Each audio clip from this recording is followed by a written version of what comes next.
శ్రీ సత్యసాయి జిల్లా చెలమత్తూరు మండలంలో జరిగిన అత్తాకోడళ్ల గ్యాంగ్ రేప్ కేసు ప్రధాన నిందితుడు కావడి నాగేంద్ర కత్తిదాడిలో గాయపడి హిందూపురం ప్రభుత్వ ఆసుపత్రిలో చికిత్స పొందుతున్న సిఐ ఆంజనేయులు కానిస్టేబుల్ రవిని మంత్రి సవిత పరామర్శించారు. ప్రజల ప్రాణాలకు రక్షణగా నిలుస్తూ విధి నిర్వహణలో ఉండే పోలీసులపై ఈ విధంగా కత్తితో దాడి చేయడం చాలా బాధాకరమన్నారు. ఈ క్రిమినల్పై గతంలో కూడా అనేక రాష్ట్రాల్లో దాదాపు 70కు పైగా కేసులున్నాయని, ఖచ్చితంగా త్వరలో శిక్ష పడుతుందని మంత్రి సవిత తెలిపారు.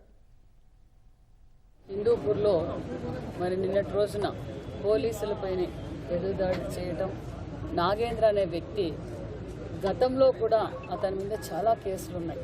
గతంలో అత్తాకోడళ్ళ రేప్ కేసులో మరి నిందితుడు కూడా ఈ నాగేంద్ర అనే వ్యక్తి. ఎస్పీ గారు ఆర్డర్స్ ప్రకారం 3 టీములుగా వెళ్ళి మరి అతను ఆ బండి వదిలేసి అతను ఎదురుదాడి చేసి బండి వదిలేసి ఫారెస్ట్లోకి వెళ్ళిపోవడం, ఇమీడియట్గా పోలీస్ అలర్ట్ కావడం, పోలీస్ అలర్ట్ అవడంతో మరి 3 టీములుగా మరి ఫాలో అప్ చేసి అతన్ని పట్టుకునే సమయంలో మరి ఆంజనేయులు సిఐ గారిపై ఎదురుదాడి చేశాడు.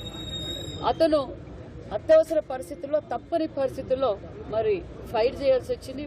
కాలుకు ఫైర్ చేశాడు.